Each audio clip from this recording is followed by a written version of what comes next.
So what's up nga pala mga guys, for today's video ay andito nga pala tayo sa Siena Luz para bibili tayo ng ating paboritong siopaw nga pala mga guys para sa empleyado ng TESDA.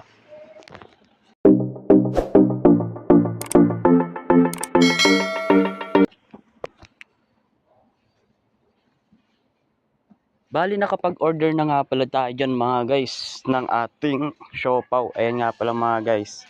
Ayan nga pala si ate na nag-aayos nga pala dyan ng ating mga sauce.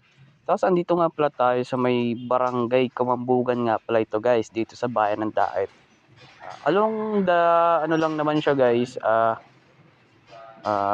highway, kaya madali siya makita. So bali dito na nga lang tayo pumunta kaysa pumunta pa tayo ng sentro kasi sobrang traffic doon.